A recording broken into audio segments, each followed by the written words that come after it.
Welcome on into the Fantasy Football Forge. It is time to get on to the Week 3 rankings. We're going to be looking at the running backs in this video.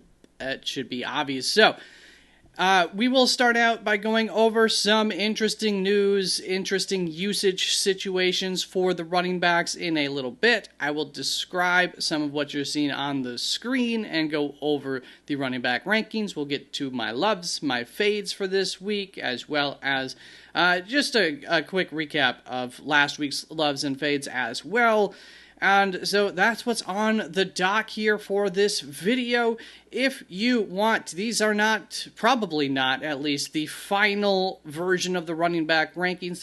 I'm going to continue to gather more information throughout the week. There might be some players that will rise or fall in the rankings, so you can find these live updated rankings throughout the week up at the website, www.theffforge.com. There's a link in the description to the rankings as well that you could just click on to find them. So, with that out of the way, also, on Thursday evenings prior to kickoff, I'm here for any of your start-sit questions, any questions related to fantasy football, as well as Sunday mornings, 3 hours prior to kickoff, up until kickoff. I'm available then as well. And I haven't been doing Saturdays yet. We'll see, at least at some point here. Might pick up Saturdays, but might not be able to. And last evening, I should have gone. I'm probably just going to do a quick waiver wire live session Tuesday evenings, at least if I can keep up with that schedule as well. So let's get on to some of the interesting usage situations. Much of this is taken from JJ Zachariason's his info dump that he does after each week's worth of games. So, for some interesting usage stuff, we've got Kyle Manangai received just 11 fewer snaps than DeAndre Swift. Those are, of course, Chicago Bears running back Kyle Manangai, the backup. And that was in a blowout loss, and some of that usage was definitely later in the game. But he does seem to be the backup to DeAndre Swift at this point, and things have come out, good stuff from the coaching staff about Kyle Manangai throughout the offseason, throughout the early portion of this season, in terms of trusting him. And so for a late-round rookie, that's obviously a great sign. And Roschon Johnson was active for this game. I don't know about not a snap, but he didn't have any carries or touches. Then we've got Jerome Ford for Cleveland. He led the Cleveland backfield in snaps in Week 2, and so we'll touch upon that a little bit more when we get to them. Some of those Cleveland backs in the rankings, we'll talk about them and why I have them ranked where I have them ranked.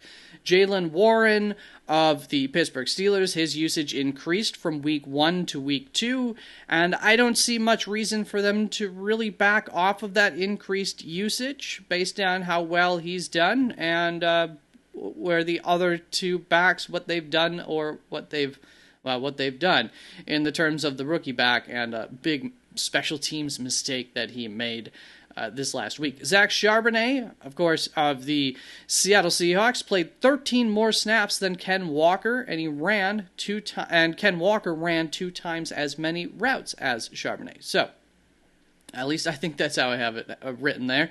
So Zach Charbonnet is not like completely game planned out or anything. Obviously, this was a Ken Walker week, but we still want to see exactly what's going on with that backfield. But you're welcome for having Ken Walker ranked significantly higher last week. James Cook's usage appears to be higher than it was last season so far throughout the first 2 games, so that is a good sign for his consistency and his floor type of profile for his player profile. Cam Skattebo played 7 more snaps than Tyrone Tracy did in Week 2. I'll talk a little bit more about that when we get to them in the rankings, and their routes were basically the same. So definitely some reasons for concern for Tyrone Tracy. Things, I had Cam Skattebo ranked ahead of Tyrone Tracy almost all offseason, up until the bitter end when he just missed so much offseason.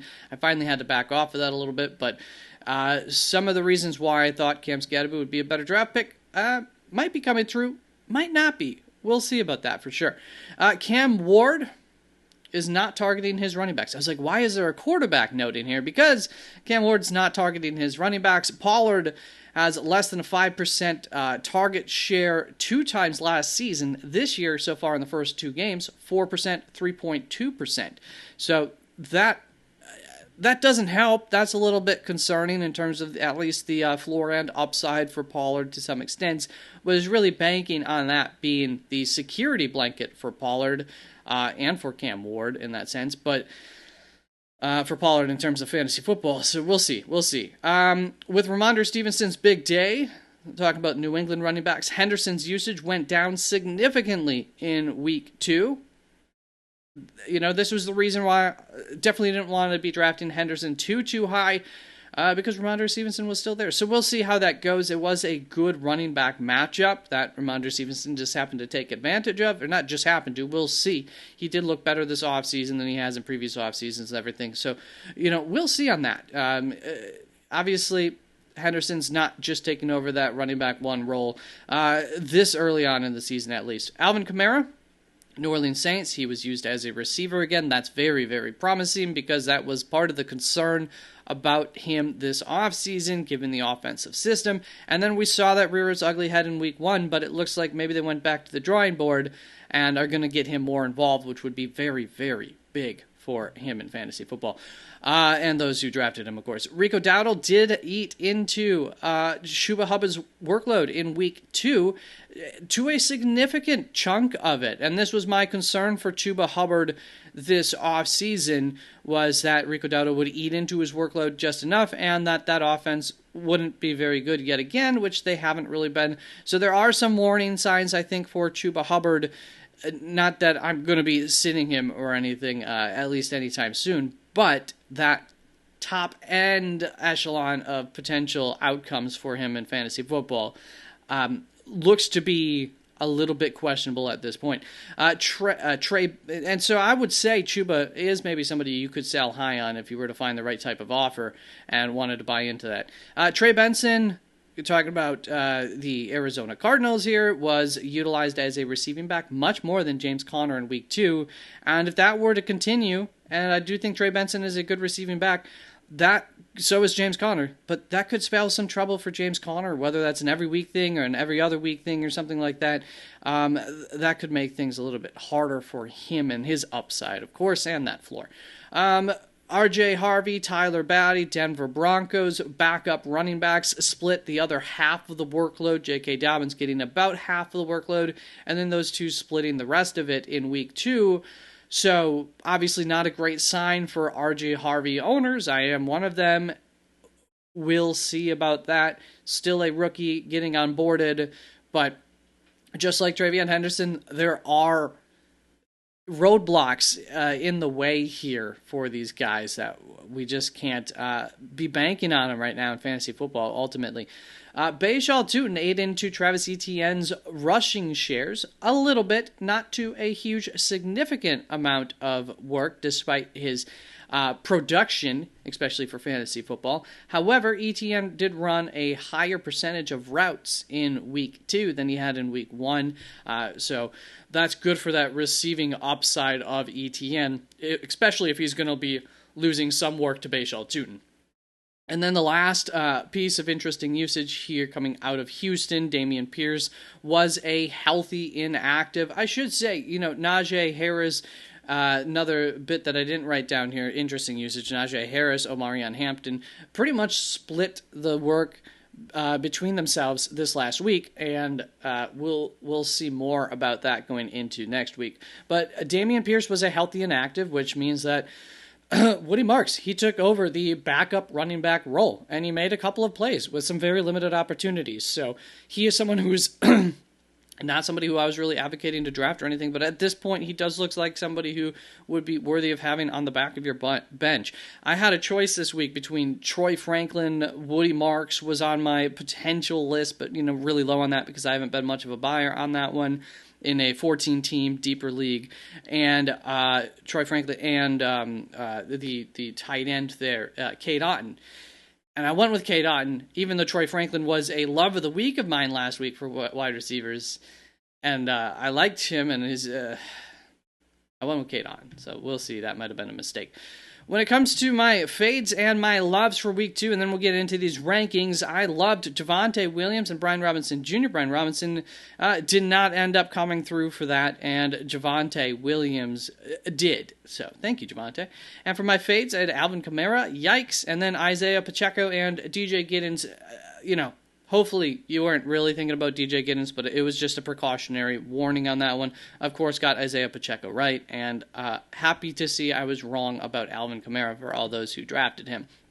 And also, significant injuries. Austin Eckler, of course, you probably know, out for the season with an Achilles injury, and Aaron Jones has a hamstring injury, which will probably hold him back for most likely several weeks. We'll see for sure. I haven't seen any update on that time frame yet for him. So that is going to bring us on to the rankings. My first tier of rankings, let's cover this first of all. So first of all, these fantasy points over here, this is not the fantasy points scored. This is based off of a consistency point system that I have for fantasy points. So this is a point system that you're seeing over there. So the more important thing over there is the coloration. The darker the green, the better, down to white being like the average of the group, and then red being poor for what they've done in fantasy football so far, with a twist of consistency mattering. And that's something that will get more and more reliable as the weeks go on, just as every data point right now is very fluky through 2 weeks. Then we've got our opportunities column next to that. So this is touches, basically, or potential touches. Rushing attempts count for 1 point here, and targets count for 2, because targets on average are 1.92 times more valuable than a rushing attempt for running backs, based on the data that I used, at least for that number. So for opportunities, the targets are weighted heavier than the rushing attempts. So that's why these numbers aren't going to match up exactly if you were to look at rushing attempts and targets and receptions, which are, of course, things that you could look at instead. Then over here, we've got the Las Vegas early odds, the spread, and the implied point total. So for running backs, generally speaking, at least for rushing attempts, if they are favored, that's a positive game script for the rushing game. Usually there's more rushing attempts, more opportunities for running backs in those kinds of game scripts. And so that's where we have these. Of course, the coloring telling you if it's working in favor of the running back or not. But of course, not all running backs and skill sets are created equally. So a receiving running back in a positive game script isn't necessarily some sort of death knell. So just as any data point is, these aren't things that we can just bank on completely. And the implied point total, of course, we don't know who's going to end up getting the touchdowns, but that at least gives us an idea of what Vegas is thinking in terms of scoring opportunities. Are they on the higher end or the lower end for these teams? So let's get on to the first tier of my running backs, which is a massive tier. So I want to be clear, this isn't necessarily like I have studs and must-starts basically all wrapped up in one. I have 24 players in this tier. Might end up being like 25 by the end of the week. Of course, it could be less by the end of the week, or I could end up changing how I do my tiering at some point throughout the week if I feel differently at some point. But nonetheless, just happen to land on exactly 24 running backs who I just think you're starting. And then, of course, this is the order that I prefer them in if you do have to make any kind of decisions between two of these players. But everybody being in the same tier, the tier is technically a little bit more important than the placement within it. But, of course, we know at the top of this tier are also your studs, not only just must-starts. But this week, this is just how the tiering works. Every week, it's a little bit differently. This just felt right in terms of how we're going to do this. So, for my RB1 this week, we've got Bijan Robinson going up against Carolina. Good matchup there, at least. Christian McCaffrey right behind that. Saquon Barkley, Jahmyr Gibbs, Josh Jacobs, Devon Achane going up against Buffalo. This is one of those situations where, because he's such a heavy part of the receiving game, gets a lot of targets, the fact that they're working from behind isn't really going to hurt him in terms of that upside for him. And as we know, those are actually more valuable than rushing attempts. Derrick Henry, James Cook, Bucky Irving, Jonathan Taylor, my RB10 this week, followed by Chase Brown. Obviously, he's going to be less reliable going forward, but this is not quite a death knell with Joe Burrow not being the quarterback for him anymore. He can still produce, and Minnesota's defense has a lot of injuries right now. I don't know how much healthier they're going to be going into next week, but that is something else that could at least help a guy like Chase Brown. But it hasn't been the prettiest. He's been fine for fantasy so far, but it hasn't been the absolute prettiest, and the touchdown upside was a lot of why I loved him as a really, really high draft pick this offseason. That's gone, unfortunately. James Conner, right behind that. You can see one of the guys with fewer opportunities so far on the season, still hanging up here, in part because of the matchup. But there is obviously some concern there in those opportunities and his ability to produce with those limited opportunities. But so far he has been, and he is the type of guy who could do that. And at his advanced age, having a little bit more efficiency and less workload might work good for him, at least in the long term as well. Kyren Williams right behind that. Not that I'm not concerned about Kyren Williams this week, and there were some usage things that I could have talked about, but I'm not overly concerned about them, so I didn't bring them up. But, Blake Corum did get a touchdown in this game. There was a little bit more usage, shared backfield this week than normal, but all in all, I'm still not too concerned about Kyren Williams, but I don't love the matchup for him, that's for sure. But I do expect there to be enough scoring opportunities.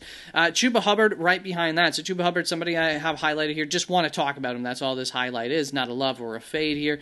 But talking about him I talked about him in the usage situation, usage portion of this video already, but also on top of that this week, first of all, you can see he is overproducing a little bit. You give those opportunities compared, but it's in that area of opportunities where you're just expecting at a minimum for them to be above average in terms of the fantasy point production. So maybe a little bit overproducing for the amount of opportunities he's had at this point. That's one thing to keep in mind.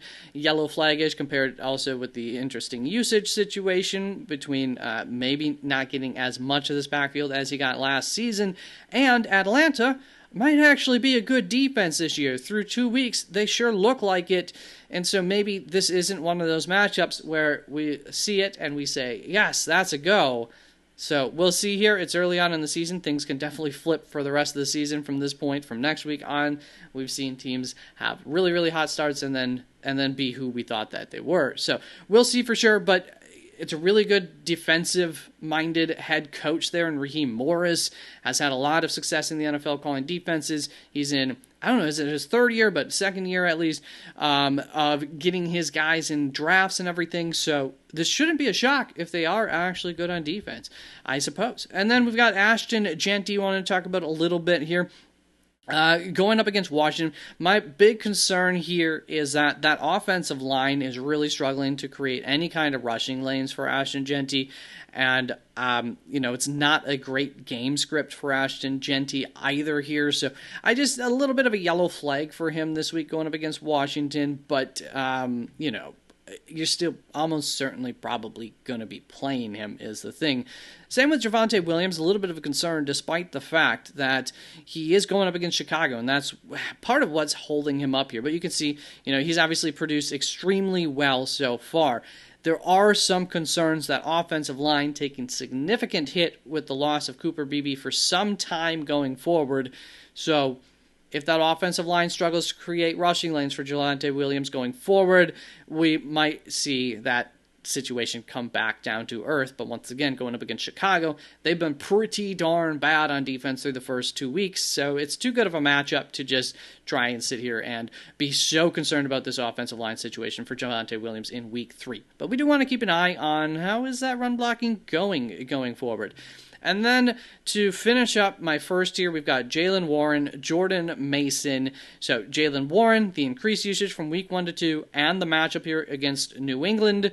I really like that. He has overproduced for the amount of usage he's had through the first 2 weeks, but this is not a matchup that I'm about to shy away from him. I do think that he is essentially a must-start. Try to get him in your lineup this week, and you'll probably feel pretty good about it.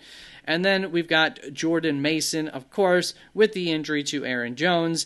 He's going to be the guy in the backfield to get all of the touches, a high amount of usage. Cincinnati is a defense that we think is susceptible to the run. So Really good matchup here. There are offensive line concerns in Minnesota. That offensive line has been dealing with plenty of injuries, so that's not good.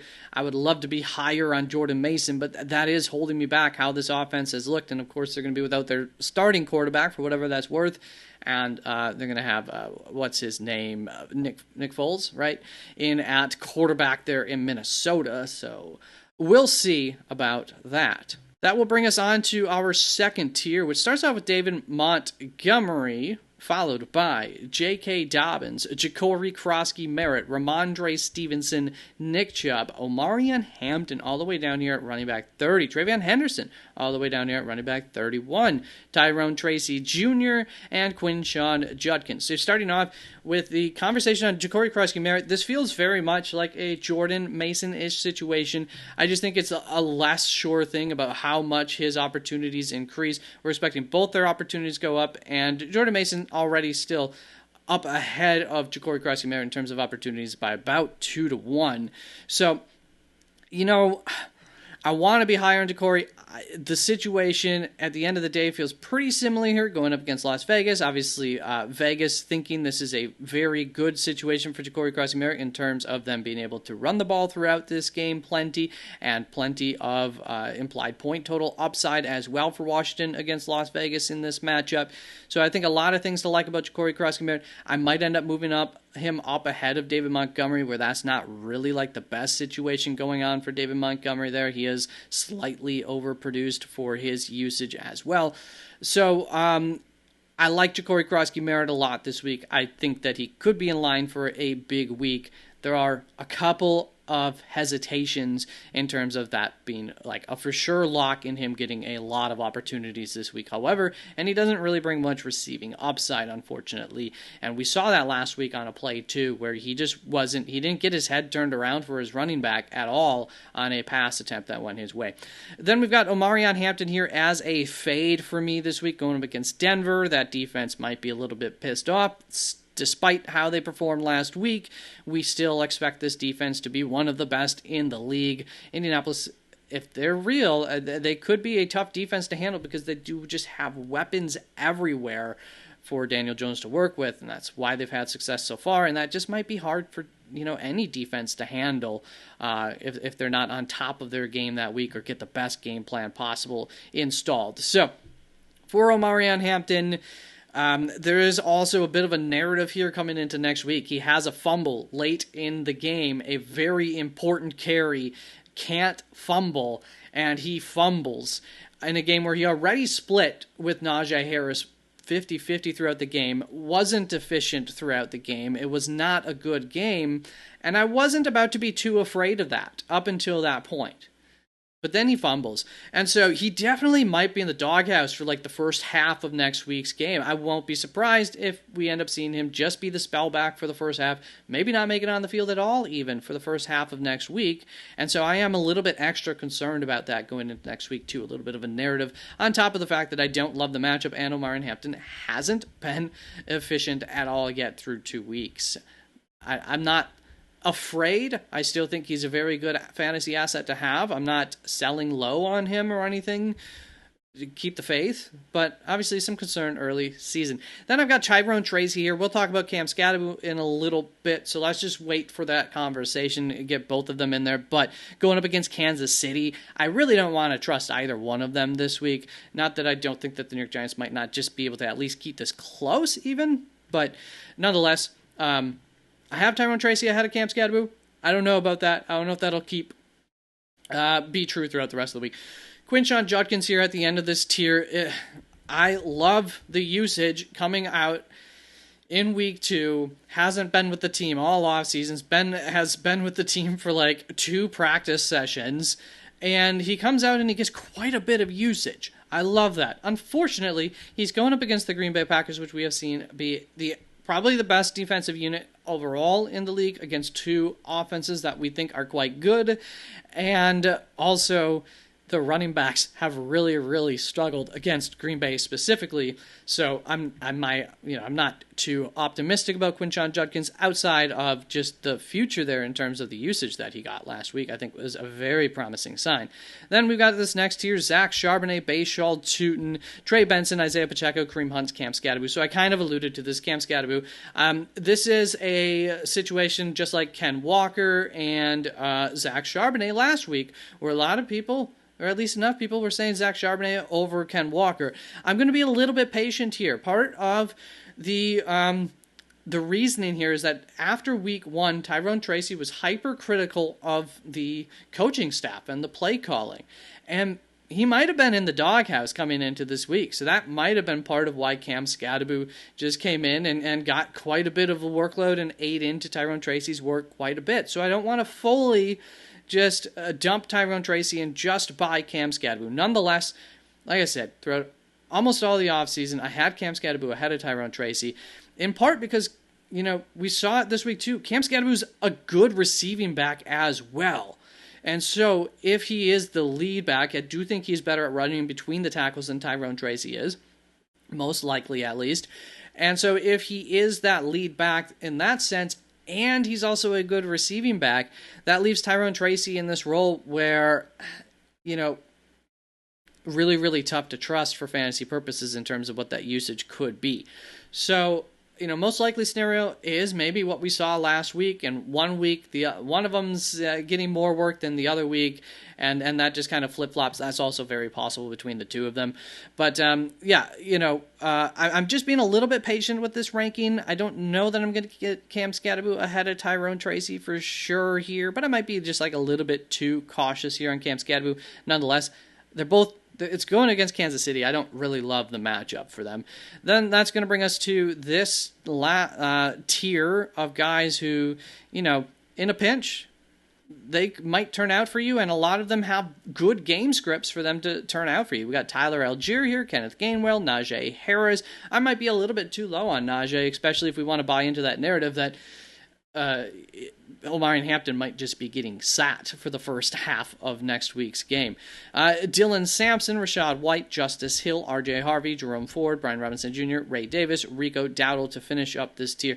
So for Dylan Sampson, Jerome Ford, they're going up against the Green Bay Packers. But the interesting thing here between the three of these guys is Jerome Ford did lead this backfield as I went through about the interesting usage, yet I have him behind both Dylan Sampson and Quinshon Judkins, and it might be a mistake having him behind Dylan Sampson, but I think based on the fact that Quinshon Judkins had so much usage in his first return with all those negatives coming into it, tells you a lot, and I expect him to be the lead dog next week. And then I do think that Dylan Sampson has done enough to prove that he's probably the better receiving back than Jerome Ford, but they didn't necessarily do that last week, despite Dylan Sampson also, once again, doing well with the opportunities that he had. But that's no guarantee. So, if somebody has Jerome Ford ranked ahead of Dylan Sampson this week, I wouldn't make fun of them for that. Now, the slight, I am fading Dylan Sampson because they're going up against the Green Bay Packers, but we have seen teams have to throw short to maybe intermediate routes a whole lot against Green Bay. That's where we've seen these tight ends doing well against them. I expect that to probably continue as long as this pass rush continues doing what it's doing and these cornerbacks continue doing what they're doing on the outside too.